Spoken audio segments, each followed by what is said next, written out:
Welcome back, everyone. Thank you for joining our afternoon session. Again, I'm Ippolita Barnato, and together with Marta Perez de Albeniz, we're going to act as facilitator during this debate, which will involve Rozana Montiel from Mexico City and Kirsten Thompson from Melbourne. Again, a short introduction about the participants. Rozana Montiel is the director and founder of a Mexico City-based firm at work on projects that range from the urban scale to micro projects. She's a proponent of architecture as theoretical, interdisciplinary, and critical practice. Her work is developed through research, exhibitions, industrial design, and actual construction. Montiel believes in the architect's responsibility to ameliorate living conditions, especially in context of limited means, by reinterpreting opportunities and scarcities of the everyday. Welcome, Rozana, and welcome, Kirsten. Ciao, Rosanna. Thank you. Ciao, Thank you, everyone. So, Rozana, if you may start and share your screen with your presentation. Sure. Thank you. Okay. And thanks for getting up so early in the morning. Yeah, it's 7 o'clock. I know. It's really... I'm like, so thank you to the EPFL, to the Rolex Learning Center, to Paolo and all the team, and obviously to Kirsten for sharing this space. So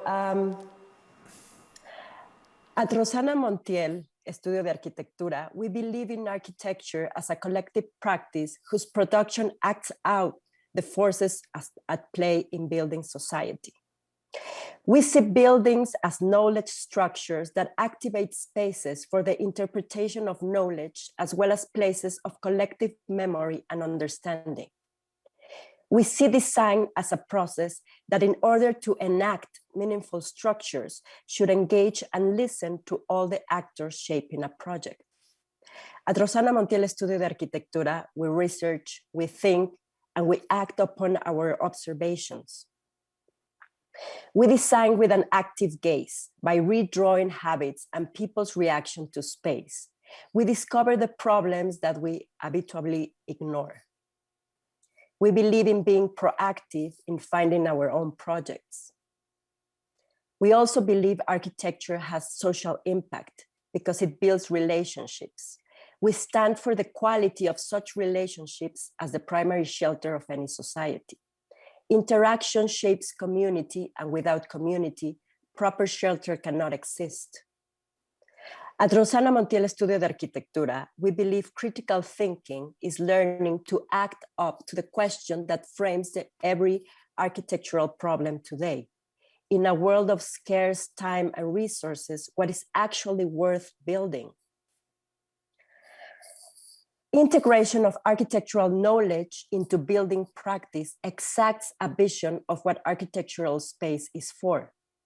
In our studio, we shape our design practice by a 12-point manifesto. To manifest etymologically means to be caught in the act. So each of these points affirms the way our design acts. Stand ground.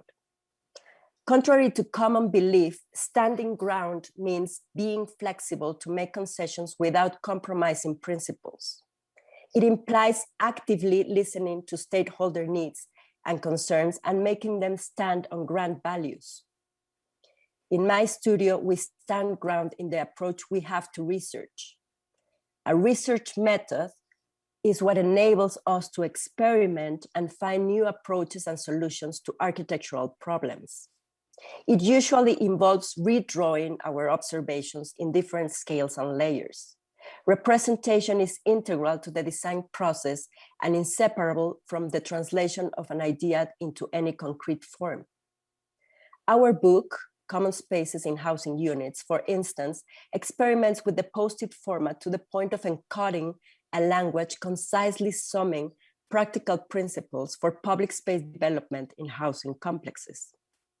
Change space into is a powerful approach to spatial production that enhances life quality and interconnects people.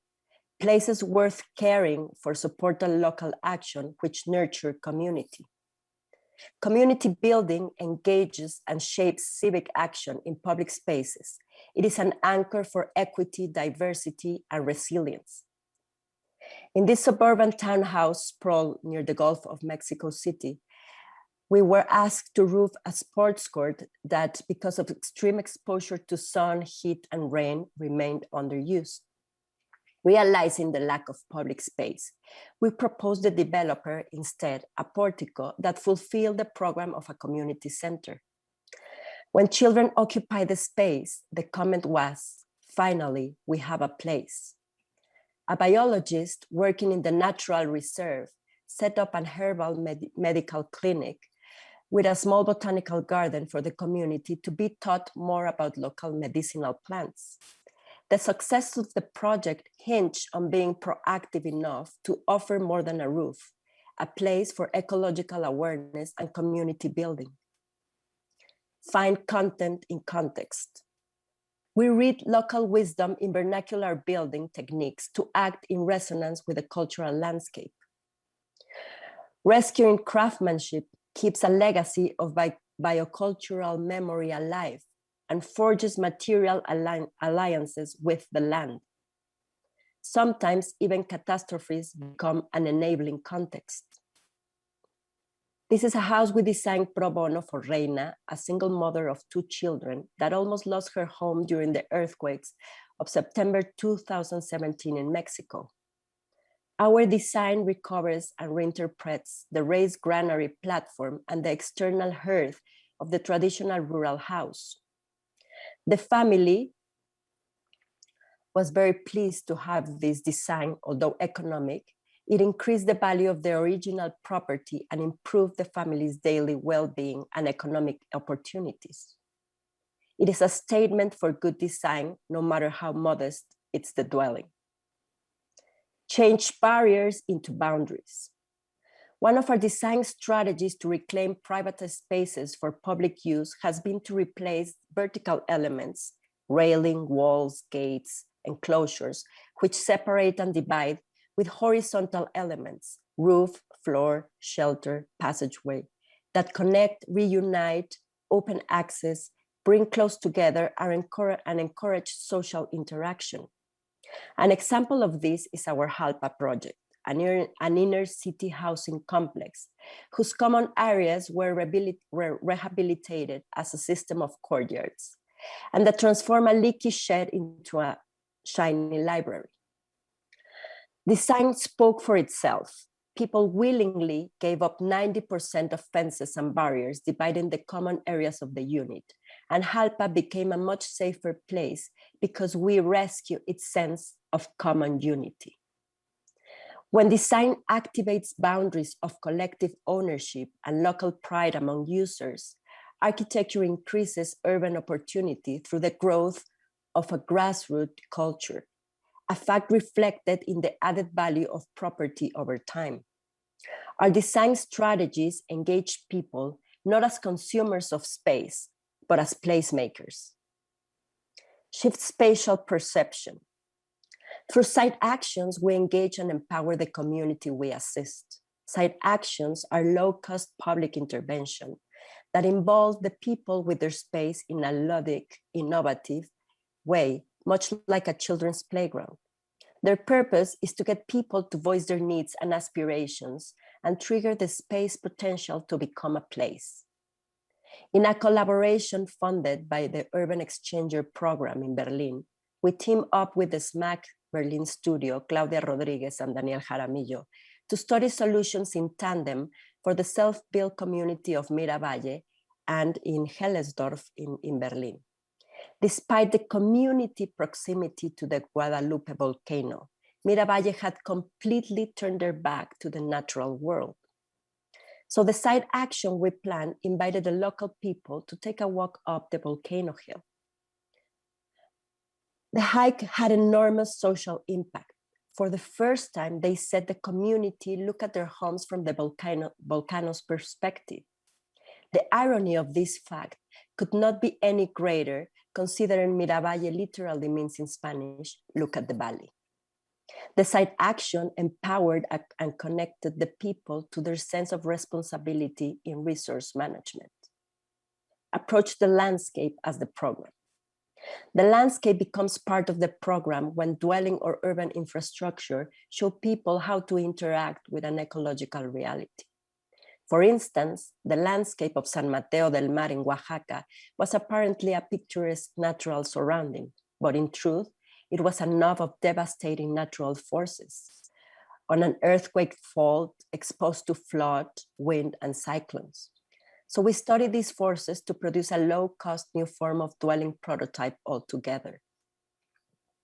The project activates an ecotone or habitable border that integrates the tectonic and climatic peculiarity of the landscape to the program, but promotes an awareness of coexisting with it. Resignify materials. Textures and atmospheres are essential, creating a sense of place.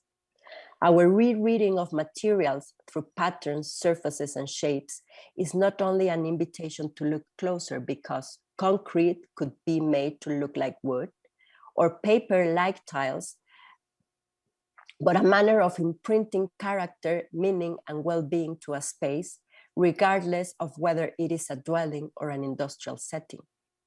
This prefab concrete spatial arrangement efficiently deploys a technical program around an incinerating machine. Besides making tasks orderly, the habitable stations radically transform the way this facilitates and operate in seaports and airports. They have the replicability and tidiness of a space lab that adapts to all kinds of weather and temperature while being hospitable to the operator. Recycled by repurposing.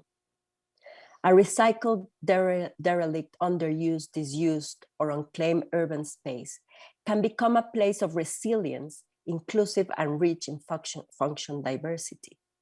By repurposing extant infrastructure, an urban scar or hostile border transforms into an attractive horizon. This housing unit in Fresnillo, one of the most violence-ridden municipalities in the region due to organized crime, had a paved sewage canal that divided the unit, community, and integrated the housing complex. The intervention not only repurposed gutters as lights, but also gave the local youth a sense of purpose and desire to act. Work with temporality. Our public space design considers the aging of building materials, the transformation of user needs over time involving reappropriations of space, the need to make round-the-clock public space for different segments of the population, and the urgency of integral urban mobility. Metropolis is a for Mexico City subway system into a multi-service network by turning the logic of going places on its head. By integrating these under-service administrative buildings, 22 of them identically, that are on top of the subway, as cross-functional cultural, sports, healthcare, and commercial centers. We service the surrounding neighborhoods at street level, as well as the flow of people underground. The project works exponentially on different layers and timescales as a network of networks. Boy Temple, one of the 7 landmarks in the landscape along the route of a 200-year-old pilgrimage which annually goes across the western highlands of Mexico. The white concrete wall forming a 40-meter diameter circle amidst pine woods provides shelter while respecting the topography of the site. Its essential feature is to be an open boundary that not only includes the macrocosmos in the microcosmos, but that generates a storytelling circle for around 1 million pilgrims yearly passing through it. Transforms scarcity into abundance. Rather than understanding scarcity as a constraint, we see scarcity as a creative tool and a pragmatic answer to the question of what is necessary. It is a catalyzer in the process of readapting local wisdoms, realizing the right to the city, activating collaborative processes, decentralizing public policies, and managing participatory budgets. This, I believe, is the most important action we can teach future generations of architects, Scarcities are abundant, and we must learn to deal with them, channeling resources and human capital down a path of parsimony. Beauty is a basic right. Approach every space you design with the same respect you have for revered places. Design that accepts the challenge of making the most out of limits can make beautiful spaces accessible to everyone. Regardless of budgetary constraints, make beauty affordable to all because aesthetic decisions can restore dignity and well-being to people. Luxury is not lavish extravagance, but the right to have a dignified space. Everyone needs a place to be. Beauty, action, interaction, and connection. Thank you very much. Thank you.